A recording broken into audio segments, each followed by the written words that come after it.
sudah menekuni budidaya gurame sejak umur 17 tahun yang lalu. Di sini saya akan membagikan bagaimana tips dan triknya selama saya berbudidaya ikan gurame. Di sini saya melihat bahwa ikan gurame memang potensial untuk dibudidayakan. Melihat harga pasaran yang ada di masyarakat itu sangat tinggi dan permintaan juga sangat tinggi. Nah, dari situlah saya melihat bahwa ini adalah potensi yang bagus untuk para petani, khususnya anak-anak muda yang ingin budidaya perikanan. Gurame diminati karena rasanya yang enak, terus dagingnya yang lembut, kesat, dan juga harganya yang sangat mahal. Lalu saya melihat bahwa budidaya gurame juga mempunyai potensi-potensi yang luar biasa yang lain, yaitu budidaya yang mudah, murah, dan juga hasilnya yang melimpah. Ini membuat para anak-anak muda milenial juga mengidam-idamkan untuk budidaya gurame. Hal ini menunjang bahwa anak-anak muda mampu memberikan potensinya untuk usaha di bidang perikanan. Nah, ngomong-ngomong masalah perikanan, kenapa saya memilih gurame seperti itu?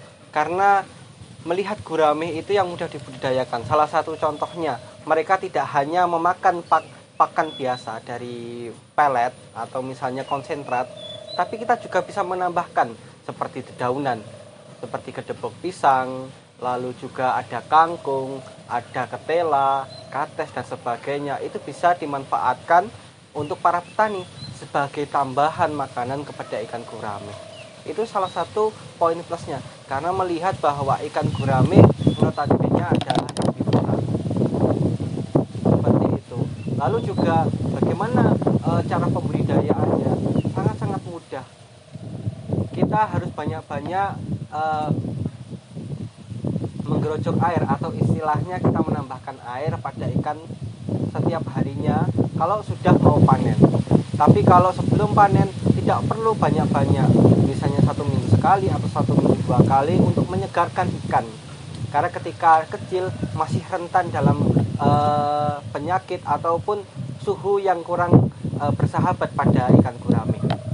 Namun bila mana sudah menginjak besar, mereka harus banyak-banyak oksigen, dan karena tempatnya yang semakin sesak, maka dari itulah gurame ini juga ada resiko, yaitu resikonya ketika sudah besar harus intens untuk perawatannya, seperti itu. Bagaimana kita melihat potensi ini? Harus kita manfaatkan sebesar-besarnya, karena gurame ini jarang ada yang membudidayakan. Rata-rata banyak orang yang memilih kepada lele ataupun ikan nila, padahal ikan gurame itu sangat mudah dan hampir sama membudidayakan seperti ikan nila maupun ikan-ikan yang pada umumnya. Dan saya berbudidaya gurame juga tidak menggunakan air yang mengalir, tapi cukup air yang tenang seperti ini yang ada di belakang saya.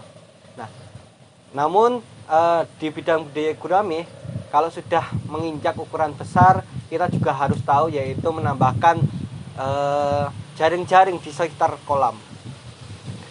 Apa sih manfaatnya jaring-jaring di sekitar kolam? Manfaatnya yaitu ketika ikan sudah menginjak dewasa, dia akan rentan yaitu gesekan dengan teman-temannya. Nah, ketika gesekan dengan teman-temannya, itu bisa menimbulkan loncatan pada ikan. Mungkin kalau teman-teman semuanya lihat di beberapa video atau YouTube yang ikan sampai loncat ke atas dan sebagainya, untuk mengatasinya salah satunya diberikan jaring-jaring ikan. Seperti itu.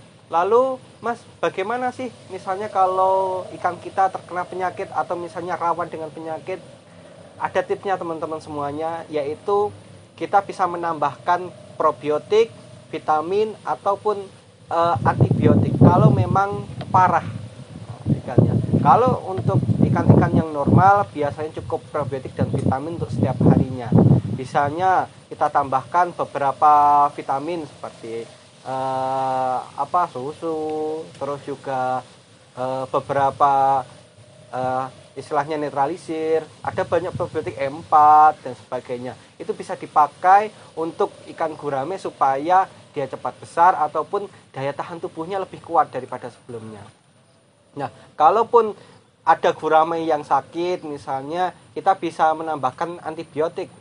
Kalau kami biasanya menambahkan seperti rifampicin, kita seperti Proxigra, yaitu antibiotik yang untuk khusus mengobati ikan-ikan yang terkena penyakit seperti yang kena jamur ataupun yang kena beberapa misalnya tatu atau misalnya luka ya.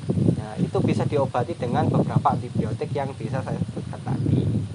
Nah, ada juga misalnya bagaimana misalnya kalau kita melihat banyak hama misalnya. Nah, kalau biasanya hama yang paling utama di ikan gurame ya kalau selama saya berbudidaya yaitu tikus. Kenapa kok saya menyebutkan tikus?